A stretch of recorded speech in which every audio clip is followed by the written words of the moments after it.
एक बार पार्वती ने भगवान शिव शंकर से पूछा, ऐसा कौन सा श्रेष्ठ तथा सरल व्रत पूजन है जिससे मृत्यु लोक के प्राणी आपकी कृपा सहज ही प्राप्त कर लेते हैं।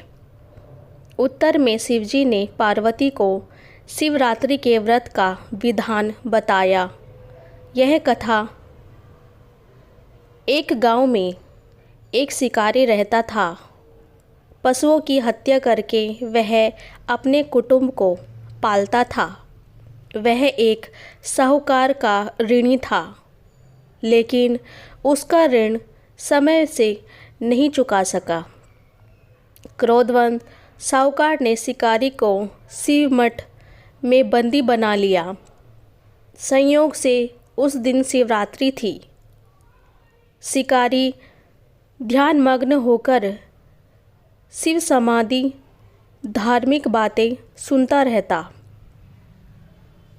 चतुर्दशी को उसने शिवरात्रि की कथा भी सुनी।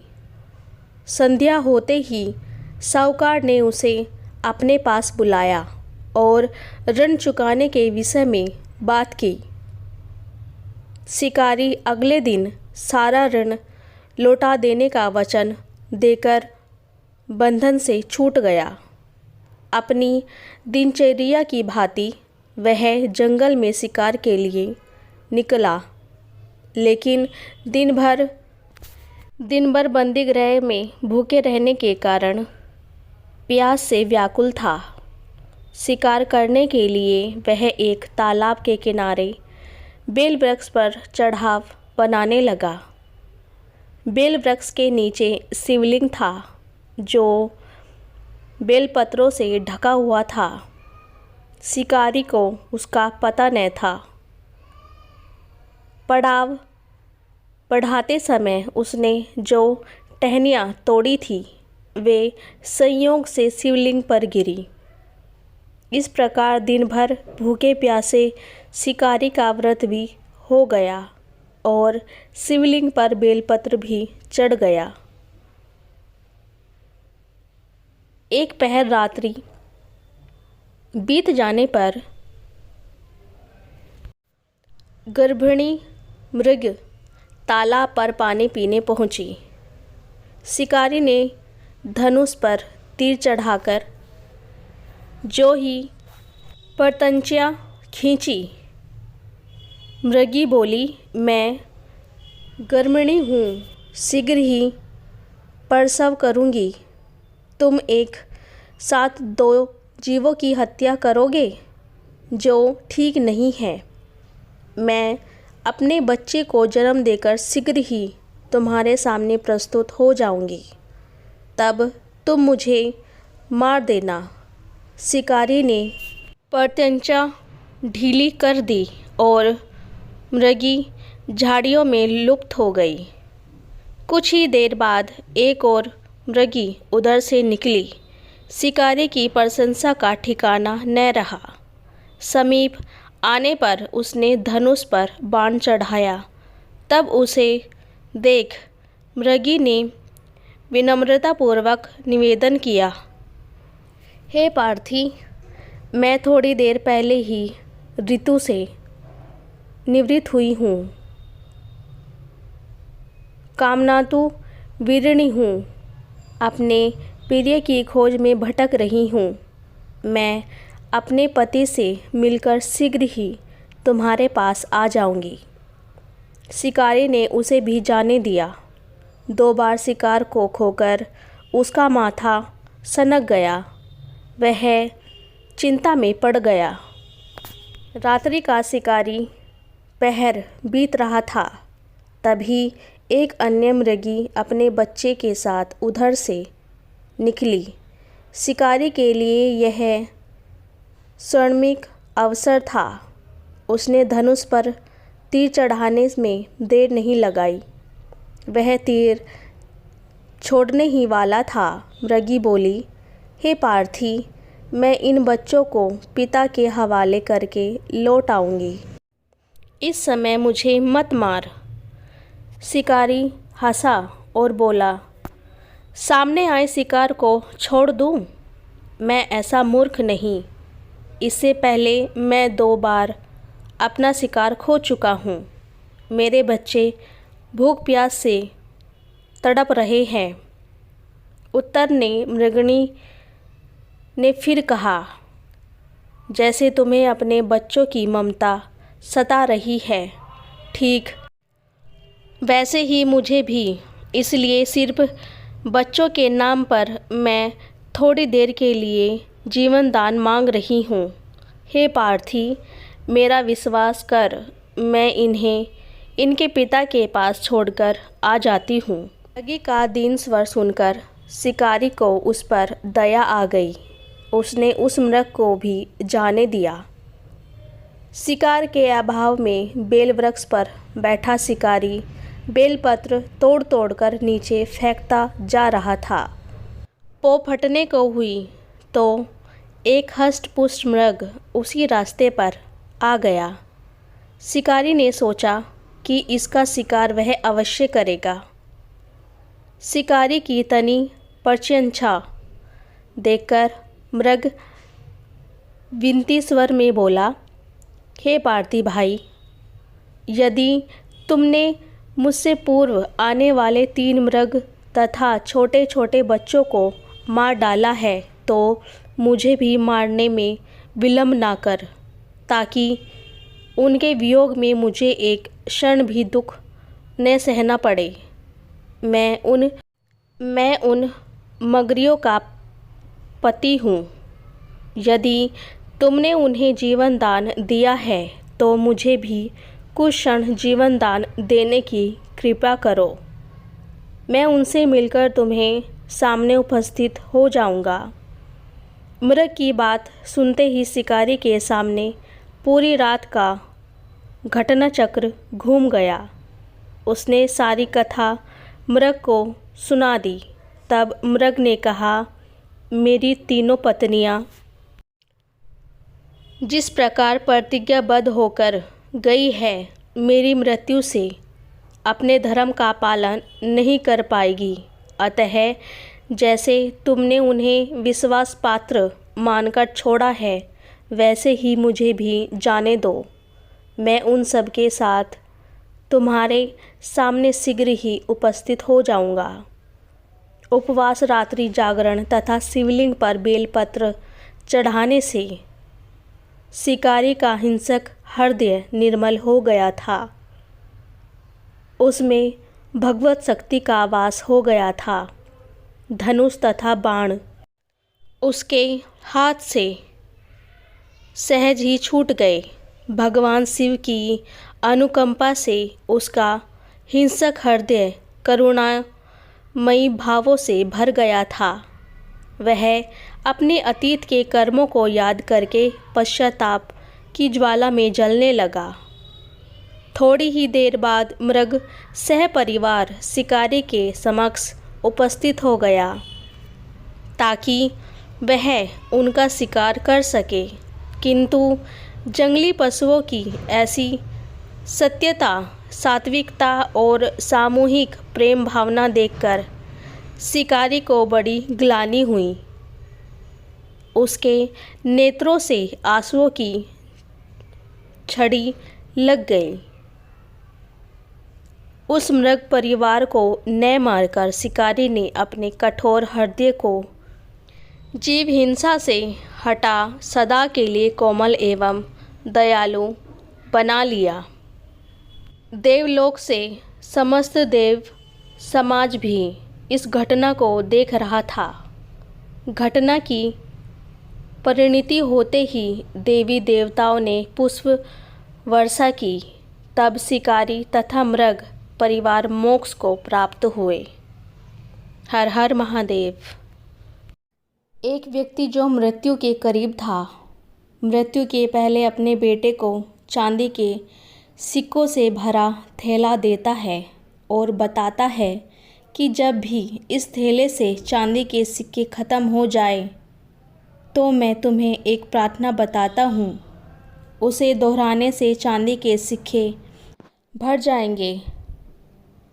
उसने बेटे के कान में 4 शब्दों की प्रार्थना कही और वह मर गया। अब बेटा चांदी के सिक्कों से भरा थैला पाकर आनंदित हो उठा और उसे खर्च करने में लग गया। वह थैला इतना बड़ा था कि उसे खर्च करने में कई साल बीत गए।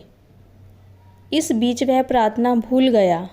जब थैला ख़त्म होने को आ गया तब उसे याद आया कि अरे वह 4 शब्दों की प्रार्थना क्या थी।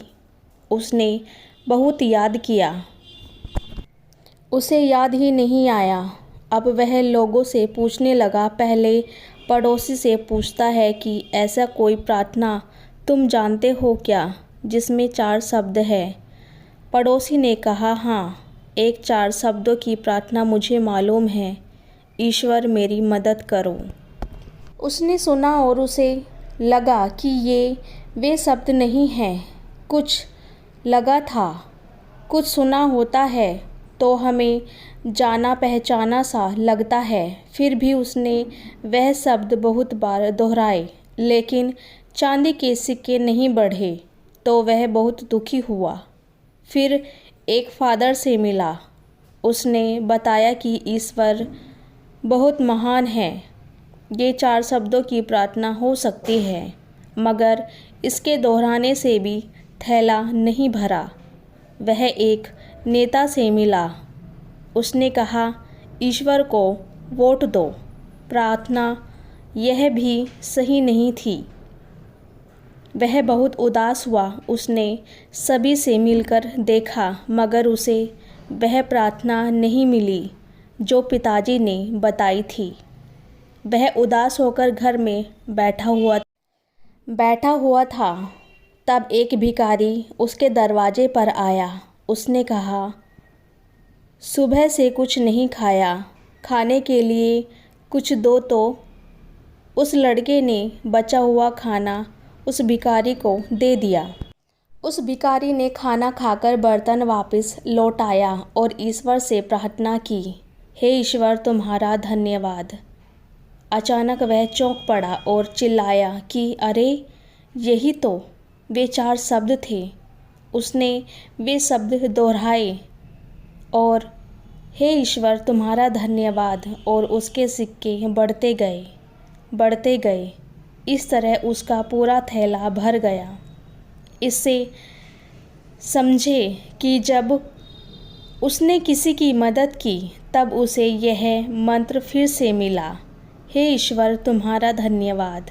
ये ही उच्च प्रार्थना है, क्योंकि जिस चीज़ के प्रति हम धन्यवाद देते हैं वही चीज़ बढ़ती है। अगर पैसे के लिए धन्यवाद देते हैं तो पैसा बढ़ता है। प्रेम के लिए धन्यवाद देते हैं तो प्रेम बढ़ता है। ईश्वर के प्रति धन्यवाद के भाव निकालते हैं कि ऐसा ज्ञान सुनना तथा पढ़ने का मौका हमें प्राप्त हुआ है। बिना किसी प्रयास से यह ज्ञान हमारे जीवन में उतर रहा है, वरना ऐसा अनेक लोग हैं जो झूठी मान्यताओं में जीते हैं और उन्हीं मान्यताओं में मरते हैं। मरते वक्त भी उन्हें सत्य का पता नहीं चलता, उसी अंधेरे में जीते हैं, मरते हैं। हे ईश्वर तुम्हारा धन्यवाद, ये 4 शब्द नहीं, प्रार्थना की शक्ति है। अगर यह 4 शब्द दोहराना किसी के लिए कठिन है तो इसे 3 शब्दों में कह सकते हैं, ईश्वर तुम्हारा धन्यवाद। ये 3 शब्द भी ज़्यादा लग रहे हैं तो सिर्फ एक ही शब्द कहे, धन्यवाद। आइए हम सब मिलकर एक साथ धन्यवाद दें उस ईश्वर को जिसने हमें मनुष्य जन्म दिया। उसमें दी 2 बातें, पहली सांस का चलना, दूसरा सत्य की प्यास। यही प्यास हमें खोजी से भक्त बनाएगी। भक्ति और प्रार्थना से होगा आनंद, परम आनंद, तेज आनंद। ईश्वर आपका धन्यवाद। मैं अजर अमर अविनाशी ज्ञान की अमिट रोशनी हूँ। मेरे ज्ञान की रोशनी सदा अकस रहती, संसार को प्रकाशमान करती है। एक राजा जंगल में घर का रास्ता भूल गया। सामने देखा एक तालाब था। उस तालाब के किनारे एक महात्मा तपस्या कर रहे थे। राजा ने सोचा, मैं पहले तालाब में स्नान करके शरीर को पवित्र कर लूं, फिर महात्मा के पास जाकर ध्यान की बातें सुनूं। राजा ने कपड़े उतारकर जब गोता लगाया तो उसे ऐसा मालूम हुआ कि मैं शरीर नहीं हूँ। उसके बाद दूसरा गोता लगाया तो अनुभव किया मैं आत्मा हूँ। अब तीसरा गोता लगाया तो अनुभव हुआ कि मैं आत्मा ही परमात्मा हूँ। और जो चौथा गोता लगाया तो अनुभव हुआ कि मैं सर्व ब्रह्मांड में मैं ही सच्चिदानंद ब्रह्मा हूँ। मैं सर्व संसार का मूल आधार हूँ, अधिष्ठान हूँ। मेरे ज्ञान चेतन और सर्व संसार रोशन हो रहा है। मैं राजा नहीं हूँ, मैं सर्व ब्रह्मांड का स्वामी सर्वनाम रूप में आधारशिला हूँ। यह जंगल संसार मेरी चेतना ज्ञान में मंगलमय हो रहा है। ऐसा विचार करते करते तालाब में खड़े खड़े समाधि लग गई। उधर महात्मा की समाधि खुली और देखा कि तालाब में एक राजा खड़ा हुआ है और समाधि लगी हुई है। तब महात्मा ने कहा, राजन, आंखें खोलो, पता नहीं कब से तालाब में खड़े हो। उधर राजा की समाधि टूटी और कहा, स्वामी जी, मैं राजा नहीं हूँ, मैं आत्मा परमात्मा हूँ। मेरे नूर से सर्व ब्रह्मांड नवर्ण हो रहा है। पता नहीं इस जल में क्या करामात थी जो एक अज्ञानी मूर्ख राजा को पल भर में ज्ञान के धन से माला माल कर दिया। जिस ज्ञान को ऋषि मुनि भोगी तपस्वी बहुत यत्न से भी प्राप्त नहीं कर पाते, पर प्रभु मुझे इस जल में रहने दो। तब परमात्मा ने कहा, जो तुम्हें तालाब में निश्चय मिल चुका है वह लुप्त नहीं हो सकता। तुम बाहर आ जाओ। बाहर आकर महात्मा के चरणों में नमस्कार करके बैठ गया। जल की करामात का प्रश्न कर दिया तो स्वामी ने कहा, मैं बचपन से ही इस तालाब के किनारे तपस्या आराधना करता हूँ। मेरा निश्चय वही है जो तुम्हें मिला है। मेरी तपस्या से जल भी वैसा हो गया है। जब मैं स्नान करता हूँ तो मेरी भी समाधि लग जाती है। हे राजन, यह सब मेरी तपस्या निश्चय का फल है। अगर अज्ञानी लोग भी आकर इसमें गोता लगाता तो उसकी भी निश्चय हमारे जैसे ही हालत होती, परंतु ऐसा होना नहीं है। लोगों को सच झूठ की पहचान नहीं है। संसारी लोग सूर्य, चंद्रमा, नक्षत्र की रोशनी को सत्य मानते हैं, परंतु यह नहीं जानते कि रोशन करने वाला यह चेतना है। इस ज्ञान के तन से रोशन हो रहा है। अपने ज्ञान भी रोशनी को भूलकर भटक रही है। उनको माया का पसारा सत्य नज़र आ रहा है। वह शब्द, स्पर्श, रूप, रस, गंध के कीचड़ से लथपथ हो रहे हैं और अपने को पवित्र मानते हैं। जैसे सूअर कीचड़ में स्नान करके अपने को पवित्र मानता है। मूर्ख प्राणी अपने ज्ञान की रोशनी को जगाकर भी अज्ञान की रोशनी में भी भटक रहा है। ज्ञान का अंधकार बार बार उनको जन्म मरण की खाइयों में गिराता रहता है और खाई में गिरते तो काम क्रोध लोभ मोह की जोके चिपटी हुई ऐसे प्राणी को कैसे बोध हो जाता है यह सब जादूगरी है। इसको समझकर क्यों हो रहे हैं कभी हानि लाभ कभी जय पराजय आ जाती है। हानि लोभ में रोता है, जय पराजय में खुश होता है। जब आँखों से आंसू आता है कोई पूछने वाला नहीं होता। रोते रोते जीवन बीत जाता है। चारों ओर ज्ञान के अंधकार में मौत की चट्टानों से टकराकर फिर माँ के गर्भ में आता है।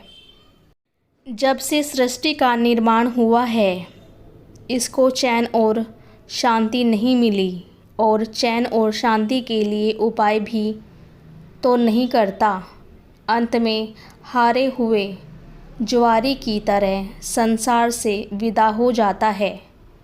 हे राजन, तुम्हारे पिछले जन्मों के शुभ कर्म से तुम्हें यह आत्मज्ञान का धन मिला है। रास्ता भूल जाना, तालाब पर पहुंचकर स्नान करना। अरे कोई कारण होगा, वह कारण ही आत्मज्ञान के समीप ले गया। यह आत्मज्ञान की प्राप्ति तुम्हारे लिए सुखदायी हो गई है। हे राजन, तुम स्वयं नहीं आए, तुम्हारे शुभ कर्म यहाँ लाए और तुम्हारे शुभ कर्मों ने तुम्हें आत्मज्ञान दिया। हे राजन, अब जाओ और राज्य भी करो, आत्मज्ञान का अभिमान करो और स्वयं करते हुए वर्तित को बोलिए मान करो और अधिकारी पुरुष का खुले दिल से उसका प्रसाद देना और सदा स्वांग करते हुए स्वांग से अंगल अपने स्वरूप में विचार कर और इस ज्ञान की रोशनी को दूसरों को दान देने की कोशिश करना। यह अमर का कुंड है, कभी समाप्त नहीं होगा। मेरे मिट तू भी जागकर 2-4 घूंट पी ले। एक संत जो घूम घूम कर लोगों को भगवत गीता और राम कथा सुनाया करते थे। एक कथा सुनाने के लिए 1 लाख रुपए लेते थे। एक रोज़ संत के पास एक भगवान का भक्त आया और संत से बोला, मैं अपने गांव में अपने लोगों को आपके मुख से राम कथा सुनवाना चाहता हूँ, मगर मेरे पास देने को फूटी कौड़ी नहीं है। क्या आप हमारे गांव वालों को मुफ्त में कथा सुनाने चलेंगे? संत मुफ्त में कथा सुनाने के लिए तैयार नहीं हुआ। उन्होंने कहा, जब पैसा इकट्ठा हो जाएगा तो मेरे पास आना। उस भक्त ने जैसे तैसे संत को राम कथा सुनाने के लिए तैयार कर लिया। फिर संत उसके गांव गए और उसको कथा सुनाने लगे। कथा में भगवान के नाम पर जो भी चढ़ावा मिलता भक्त उसे इकट्ठा करता जाता। कथा समाप्ति के बाद भक्त संत को अपने घर में एक कमरे में ले गए और बोला, संत जी, क्या आपको इस कमरे में कुछ दिखाई दे रहा है? संत बोले, मुझे तो इस खाली कमरे में कुछ भी नहीं दिखाई दे रहा है। भक्त बोला, आप कुछ देर के लिए अपनी आंखें बंद कर लीजिए, जब मैं कहूँ तभी खोलिएगा। संत ने अपनी आंखें बंद कर ली। कुछ देर बाद भक्त बोला, संत जी, अब आप अपनी आंखें खोलिए। संत ने जैसे ही आंखें खोली तो देखा कमरे में एक लाइन से सोने की असरफिया का ढेर लगा है। कमरे में इतनी सारी दौलत देखकर संत का सिर चकरा गया। तभी भक्त बोला, आप जितना चाहे सोना चांदी हीरे जवाहरात ले सकते हैं। भक्त की बात सुनकर संत भक्त से हाथ जोड़कर बोले, भक्त तुम मेरी परीक्षा मत लो, तुमने मेरी आंखें खोल दी। आज से मैं लोगों को बिना पैसे कथा सुनाऊंगा। असली दौलत तो राम नाम है, जो मेरे मरने के बाद भी मेरे साथ जाएगी। एक भक्त रोज़ मंदिर जाता और भगवान से पूछता, भगवान आपने हमें गरीब और दुखी क्यों बनाया? हमें जवाब दो भगवान। जब भगवान कोई जवाब नहीं दे रहे थे तो वह भगवान को एक थप्पड़ मारकर घर चला जाता। भक्त का यह कर्म कई वर्ष तक चला। एक रोज़ जैसे ही भक्त ने भगवान को थप्पड़ मारने के लिए हाथ उठाया तो भगवान ने उसका हाथ पकड़ लिया और बोले, बस करो, बहुत मार लिया। मैं तुम्हारे धैर्य की परीक्षा ले रहा था। आज तुम मुझसे जो चाहो मांग लो, मैं तुम्हें सब कुछ देने के लिए तैयार हूँ। भक्त बोला, मैं आपसे यही जानना चाहता हूँ, आपने हमें गरीब और दुखी क्यों बनाया?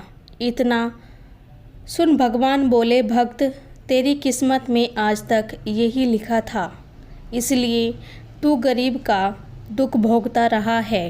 पर अब ऐसा नहीं होगा। अब तेरी किस्मत जाग गई है। आज से तू अमीर बन जाएगा और तेरे सारे दुख दूर हो जाएंगे। मैंने तेरे घर में दौलत का अंबार लगा दिया है। भगवान की बात सुनकर भक्त बोला, भगवान आप झूठ तो नहीं बोल रहे? क्योंकि कलयुग में झूठों का बोलबाला है। हमें आपकी बातों पर विश्वास नहीं हो रहा। भगवान बोले, मैं कभी झूठ नहीं बोलता। पहले तू अपने घर जा, देख, फिर जो जी में आए वो करना। भक्त जब घर पहुंचा तो देखा बीवी बच्चे सभी खुश नज़र आ रहे थे। धन और अन्न से पूरा घर भरा पड़ा था। पत्नी ने बताया कि सारी दौलत एक व्यक्ति हमें देकर गया है।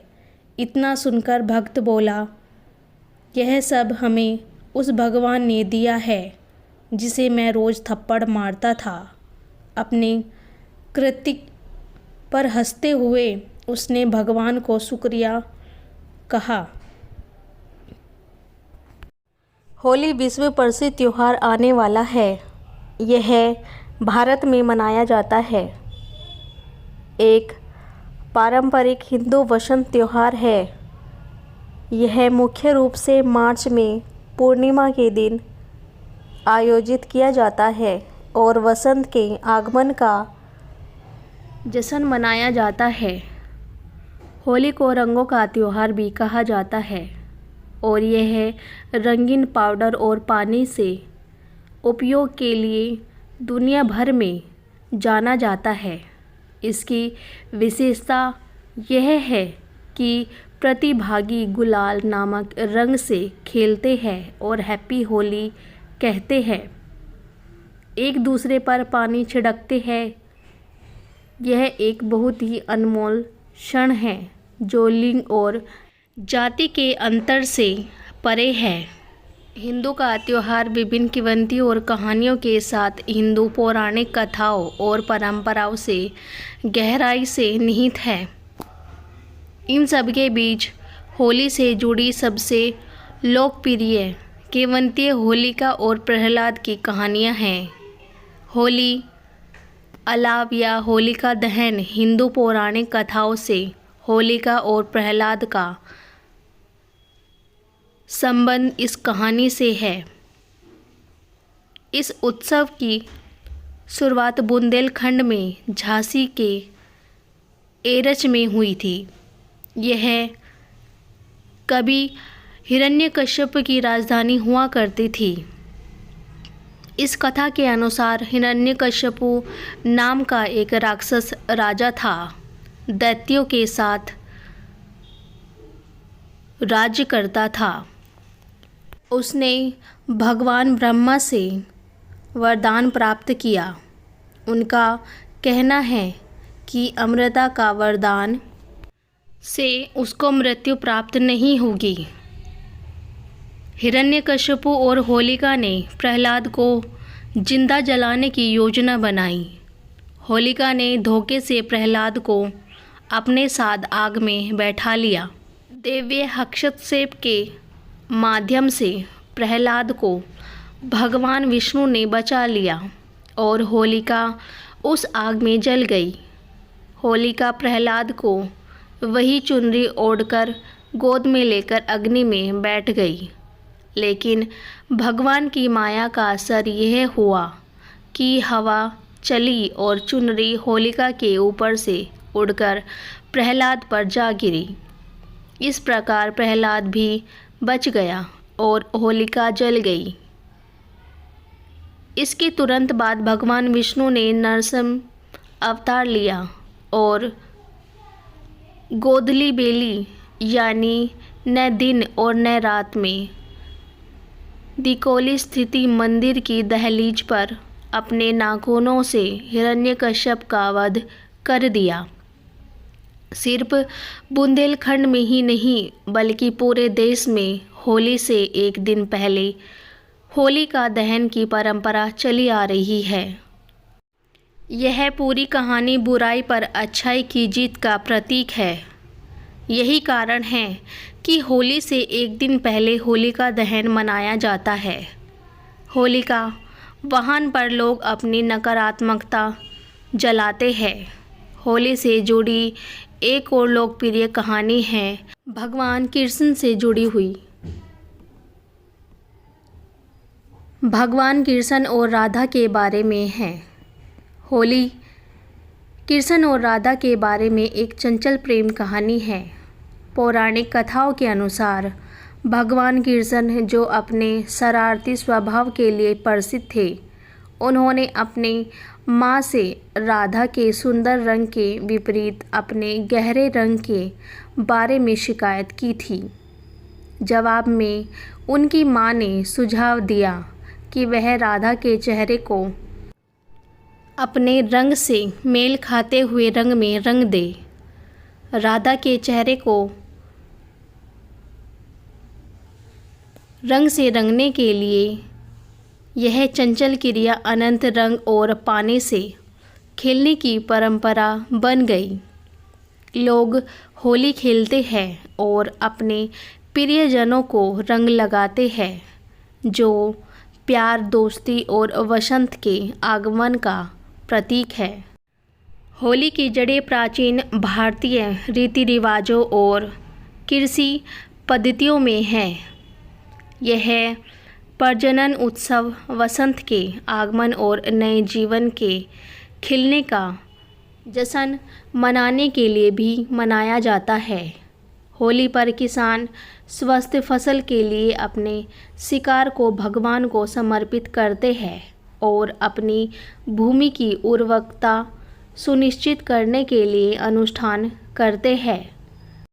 रंग और पानी के साथ होली का उत्सव वसंत के रंगीन खिलने और प्रकृति में जीवन के नवीनीकरण का भी प्रतीक है। होली हर साल सर्दियों के अंत में मार्च महीने की पूर्णिमा या हिंदू कैलेंडर के फागुन महीने में मनाई जाती है।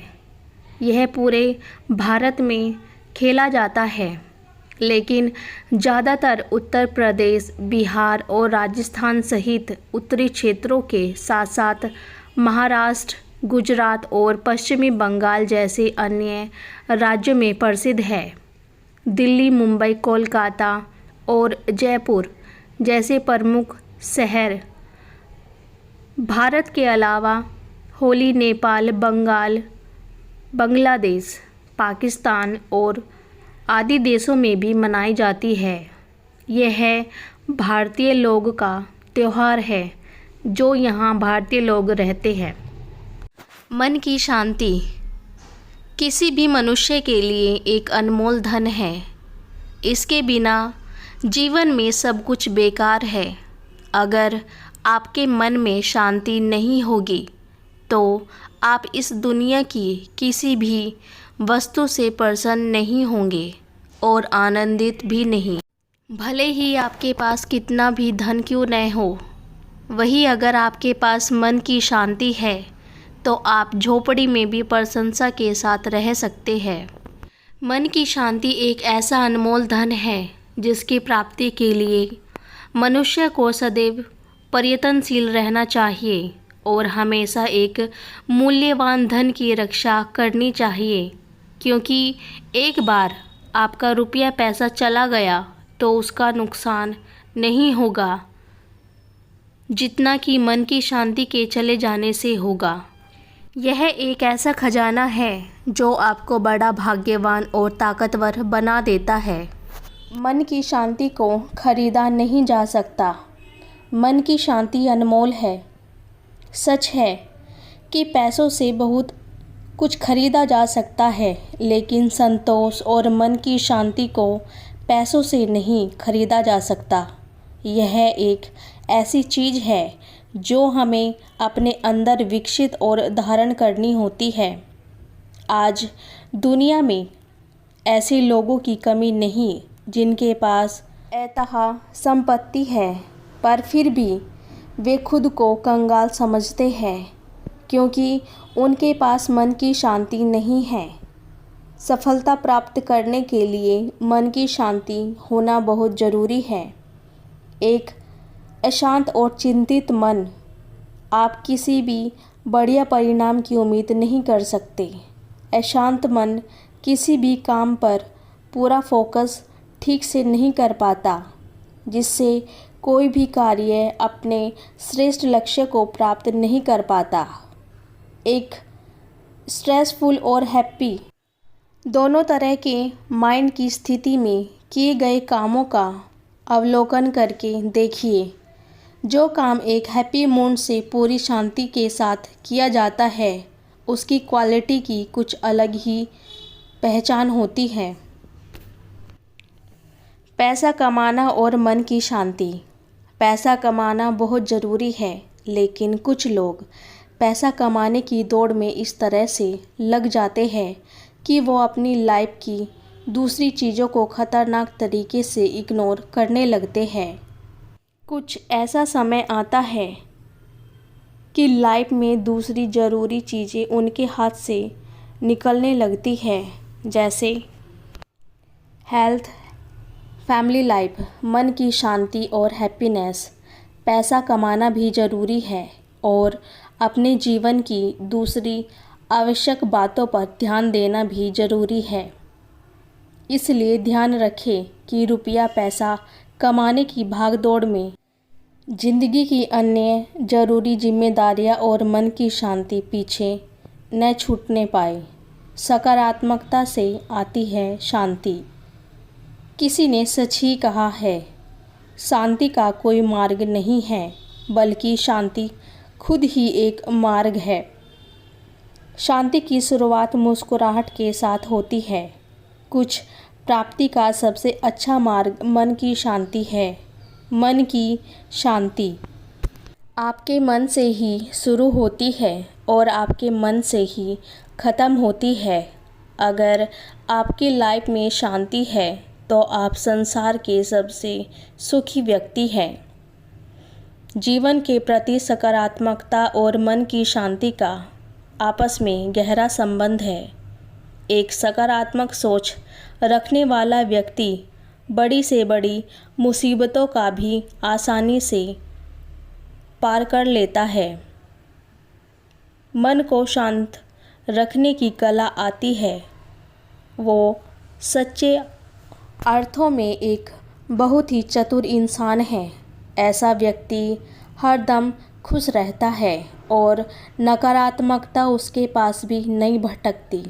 अगर आप पॉजिटिव थिंकिंग और पीस ऑफ माइंड दोनों को मेंटेन कर सकते हैं तो आप अपनी लाइफ में खुश रहना सीख जाते हैं। अगर आप सोचते हैं कि आप हर समय परेशान नहीं रहे तो आपको खुद को शांत रखने की कला सीखनी होगी। एक शांत और प्रसन्नचित्त मस्तिष्क बड़ी से बड़ी समस्या को भी हल कर सकता है। फ्रेश माइंड में ही हम सही निर्णय लेने में सक्षम होते हैं। इसलिए मन की शांति के महत्व को समझना बहुत ज़रूरी है। मन की शांति क्यों ज़रूरी है? जिंदगी की महत्वपूर्ण दौलतों में से एक मन की शांति। इस दौलत के बिना आप अमीर नहीं कहलाए जा सकते, क्योंकि ऐसी अमीरी किस काम की जहां उसे पाकर भी खुश नहीं हो। शांति एक ऐसी चीज़ है जो किसी भी उपलब्धि पर मन को सुकून देती है। अर्थात मन हमेशा कुछ न कुछ उलझ पुलझ रहता है और ज़िंदगी के सुख ऐश्वर्य को भोगने के आत्मिक सुख से वंचित रहना है। खुश को महसूस करने के लिए मन में शांति भी ज़रूरी है। अगर आप एक सच्चे दौलतमंद इंसान बनना चाहते हैं तो मन की शांति बनाए रखने के लिए भी सोचिए। इस बात का प्रयास कीजिए कि आप कैसे खुद को अक्सर पॉजिटिव रख सकते हैं। मन की शांति सफलता पाने के लिए ज़रूरी है और सफलता को एंजॉय करने के लिए भी। उदाहरण के लिए आप भारतीय क्रिकेट टीम को ले सकते हैं। क्रिकेटिंग स्किल्स की बात की जाए तो धोनी को बेस्ट नहीं कहा जा सकता, लेकिन अगर टेम्परामेंट की बात हो तो उनका कोई सानी नहीं है। इसलिए लोग उन्हें कप्तान कूल भी कहते हैं। यही कूलनेस, सही पॉजिटिव उन्हें इतनी सफलता दिलाती है। इसके अलावा ये सफलता का सही तरह से जश्न मनाने में भी मदद करता है। कड़वाहट को भुलाए, माफ़ किए और मधुर बनिए। बहुत से लोगों की आदत होती है कि वो पुरानी बातों को सालों साल तक याद रखते हैं और उन पर सोचते रहते हैं। किसी ने कुछ कड़वी बात कह दी तो उसे लंबे समय तक दिमाग में रखना और उस पर सोचते ही रहना मन की शांति को बिगाड़ने के लिए पर्याप्त है। इसलिए कड़वी बातों को अधिक समय तक मन में न रखें। इसके बजाय आप कुछ अच्छे और मधुर स्मृतियों के बारे में सोच सकते हैं जो आपके मन को अच्छी लगे। ये बात याद रखिए, जीवन में शांति से जीने के लिए दो ही तरीके हैं। माफ़ कर दो उन्हें जिन्हें तुम भूल नहीं सकते, भूल जाओ उन्हें जिन्हें तुम माफ़ नहीं कर सकते। और यहाँ माफ़ करने का अर्थ सिर्फ दूसरों को नहीं, खुद की गलतियों को भी माफ़ करना। अक्षमा की महत्ता बताते बेस्ट एम्पायरिंग थॉट्स। माफ़ करने का मतलब किसी कैदी को आज़ाद करना है और ये जानना है कि आप ही वो कैदी थे। माफ़ करना जीवन की एक बड़ी जीत है। यह एक बहुत बड़ी क्वालिटी है। अगर आप माफ़ करना नहीं जानते, इसका मतलब आप खुद को शांत रखने की कला में अभी अपरिपक्व है।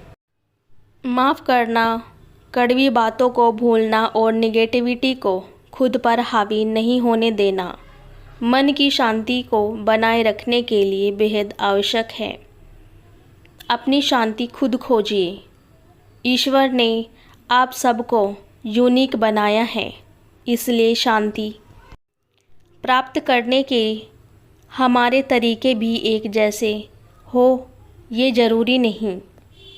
ज़रूरी ये है कि हमें वो तरीका पता हो जो हमें सूट करता है। अगर आपको मेडिटेशन करके मन की शांति मिलती है तो वो आपके लिए सही तरीका है। अगर किसी का इसमें मन नहीं लगता और गाने सुनकर शांति अनुभव करता है तो इसके लिए ये सही तरीका है। किसी तरह किसी को सोल वर्क करके तो किसी को स्पोर्ट्स और खेल के, किसी को बच्चे के साथ समय बिताकर पीस ऑफ माइंड मिल सकता है। तरीका जो भी हो, मन की शांति ज़रूर प्राप्त करनी चाहिए। मित्रों, मन की शांति एक बड़ा लक्ष्य है। चलिए हम सब मिलकर अपने अपने जीवन में इस लक्ष्य को प्राप्त करने का प्रयास करते हैं और इस जीवन को सार्थक बनाते हैं। धन्यवाद। सफलता के नए संकेत। यदि आप भी यही सोच रहे हैं तो एक इंसान के रूप में आपकी सफलता को मापने पर विचार करने के 8 स्वस्थ और अधिक समझदार तरीके यहाँ हैं। पैसे के साथ आपका स्वास्थ्य संबंध। आप अपने पैसे के लिए कड़ी मेहनत करते हैं, लेकिन आप यह भी मानते हैं कि यह एकमात्र ऐसी चीज़ नहीं है जिसके लिए आप काम करते हैं।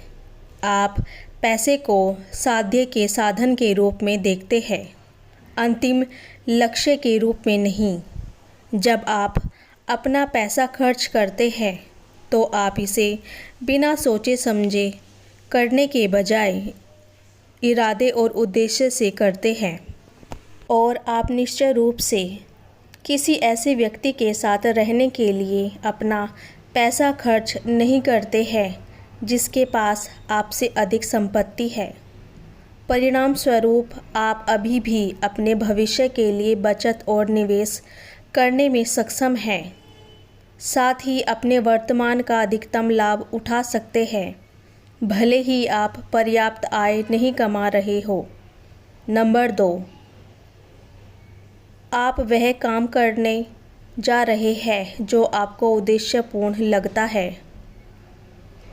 हर कोई इतना भाग्यशाली नहीं होता कि उसे उच्च भुगतान वाली नौकरी मिल सके जो उन्हें खुशी देती है और उन्हें ऐसा महसूस कराती है कि वे जीवन में अपना उद्देश्य पूरा कर रहे हैं। इसलिए यदि आप कुछ भाग्यशाली लोगों में से एक हैं तो अपने कार्य जीवन जैकपॉट आपके हाथ लग गया है। लेकिन भले ही आप अपने सपनों की नौकरी पर काम नहीं कर रहे हैं, 9-5 के दौरान या आपके बाहर दूसरों की सेवा करके अपने दिन को अर्थपूर्ण बनाने का एक तरीका ढूंढ लेते हैं। नंबर 3, आपके स्वास्थ्य सार्थक रिश्ते हैं। ज़रूरी नहीं है कि आपके बहुत सारे दोस्त हो, लेकिन आपके जीवन में ऐसे रिश्ते ज़रूर हैं जो आपसी विश्वास, गहरी भावनात्मक संबंध, सम्मान और ईमानदारी पर बने होते हैं। आपके पास ऐसी सीमाएं हैं जो आपके जीवन में लोगों को स्पष्ट रूप से बताती है कि आप जिन व्यक्तिगत और व्यावसायिक नियमों के अनुसार रहते हैं वे यह बताने से डरते नहीं हैं कि सीमा पार होने पर आप कैसा महसूस करते हैं। ये रिश्ते एक नींव के रूप में काम करती है जो आपको अपना जीवन जीने के दौरान ज़मीन से जुड़े, विनम्र और उद्देश्यपूर्ण बनाए रखता है। 4, अपने शरीर और दिमाग का ख्याल रख रहे हैं। पहले आप ऑक्सीजन मास्क लगाएं। आपके लिए एक घिसी पिटी बात है, क्योंकि आप जानते हैं कि यह सच है और इसके अनुसार जीने की पूरी कोशिश करते हैं। यदि आप सांस नहीं ले सकते हैं तो आप दूसरों की मदद नहीं कर सकते जो अपनी ज़रूरत की हवा पाने के लिए आप पर निर्भर है। इसलिए आपने जब भी संभव हो खुद को पहले रखने का सिद्धांत बना लिया है।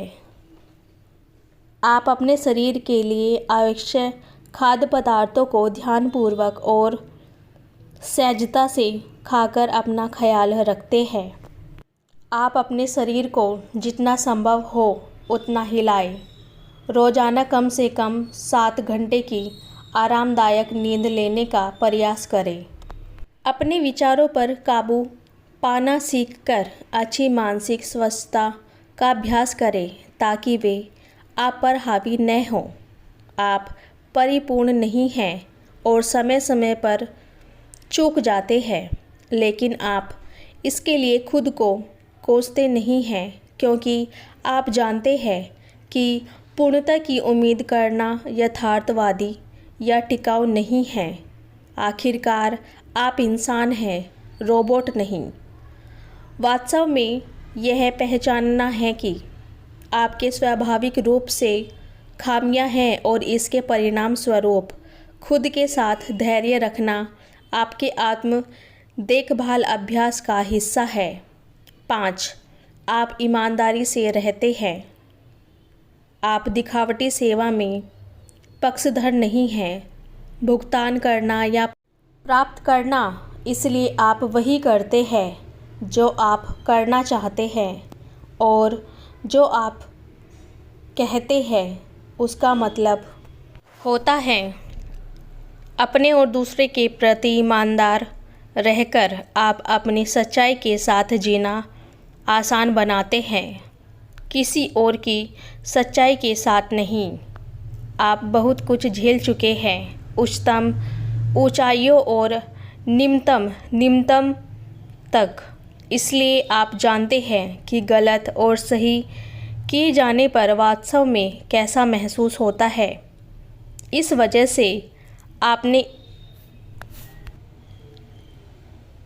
इस बारे में बहुत कुछ सीख लिया है कि आप अपने साथ कैसा व्यवहार करना चाहते हैं और आपने अपने रिश्ते में आने वाले हर व्यक्ति के साथ एक जैसा व्यवहार करना एक व्यक्तिगत नियम बन गया है। 6. आप असुरक्षित होने से नहीं डरते। यहाँ तक कि जब आप लोगों से भरे कमरे में हों तब भी अकेलापन महसूस करना आसान होता है, खासकर तब जब हर कोई मैं लोकप्रिय, आत्मविश्वासी हूँ और मेरा सब कुछ एक साथ है वाला गेम आमने सामने है। आप जानते हैं कि परिपूर्ण होने का दिखावा करने से आपको या किसी और को प्रामाणिक रूप से जुड़ने में मदद नहीं मिलती, इसलिए आप ऐसा महसूस करते हैं। इसके बारे में ईमानदार रहकर अपने बचाव को कम करने का प्रयास करें, भले ही इससे आपको कमज़ोर दिखने का खतरा हो। यही कारण है कि आप खुलकर यह बताने से नहीं डरते कि आप कौन हैं, आपकी कमजोरियां क्या है और एक इंसान के रूप में विकसित होने के लिए आपको कितनी मेहनत करनी है। 7. आप दयालु हैं। हर कोई व्यस्त है, हर किसी में अहंकार है और हर कोई जीवन में कठिनाइयों से जूझता है। और आइए इसका सामना करें। जीवन में हमें हर गुजरते दिन के साथ अधिक साहसी, अधिक सतर्क और कम संवेदनशील बना सकते हैं। हम जितनी कठिन चीज़ों का सामना करेंगे, हमारे दिल उतने ही कठोर हो सकते हैं। आप उन संभावित प्रभावों के बारे में अच्छी तरह से जानते हैं जो बार बार दर्द से निपटने से आप पर पड़ सकते हैं। इसलिए आप हमेशा खुद को याद दिलाते हैं कि आप अकेले नहीं हैं जो इसका अनुभव कर रहे हैं। जब कोई आपको चोट पहुंचाता है तो बिना सोचे समझे प्रतिक्रिया करने के बजाय आप खुद को दूसरे व्यक्ति की जगह पर रखते हैं, क्योंकि आप जानते हैं कि दयालु होने से किसी और का और आपका दिन बेहतर हो सकता है, लेकिन नफ़रत करने वाला नहीं। 8. आप उदास हैं, लेकिन आपकी वहाँ रुकने की योजना नहीं है। हाल ही में जीवन आपके प्रति दयालु नहीं रहा है। आपकी आत्मा इतनी टूटी हुई, पिटी हुई और आहत महसूस कर रही है कि आपको यकीन नहीं है कि आप कभी उस दर्द से उभर पाएंगे या नहीं जो आपको परेशान कर रहा है।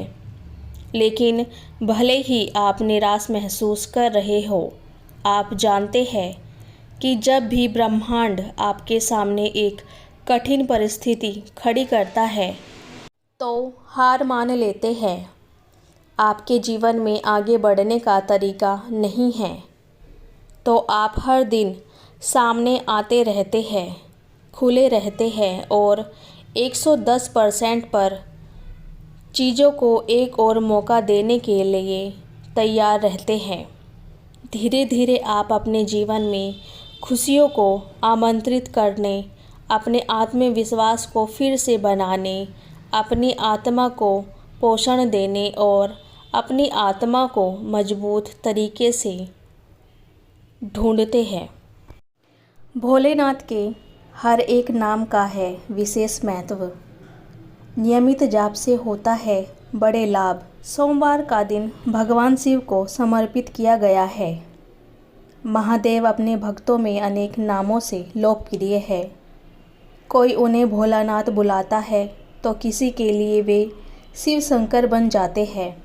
परंतु क्या आप जानते हैं, इस बात की जानकारी है कि भगवान शिव के अनेक नामों की अलग अलग महिमा, अलग अलग शक्ति और अपनी विशेषता है।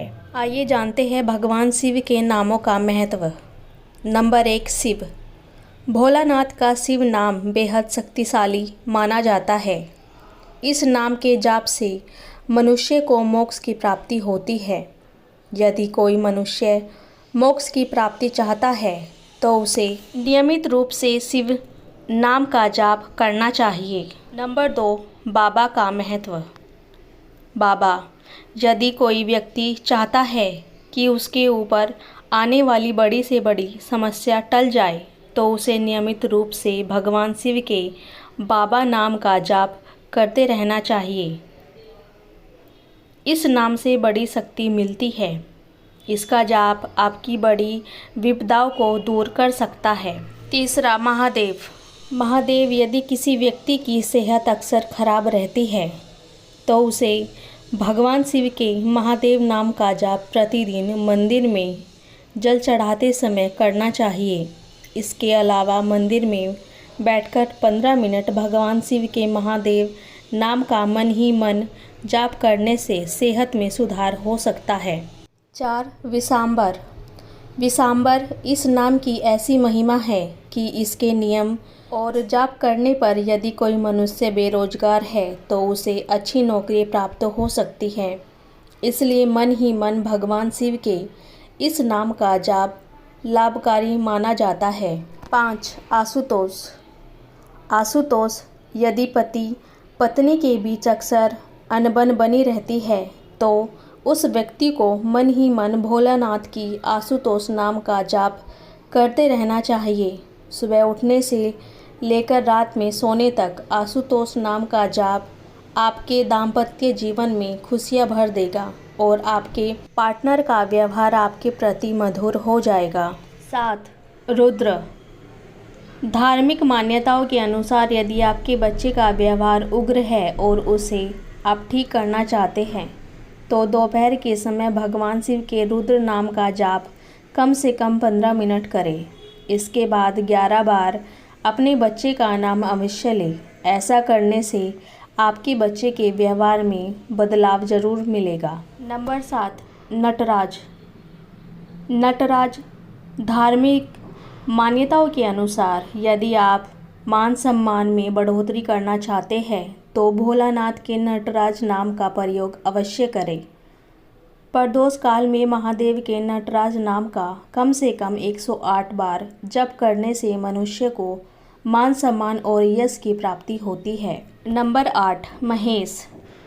महेश मान्यता के अनुसार यदि कोई व्यक्ति अपने व्यापार में तरक्की पाना चाहता है तो नियमित रूप से भगवान शिव के महेश नाम का लगातार जाप करना चाहिए।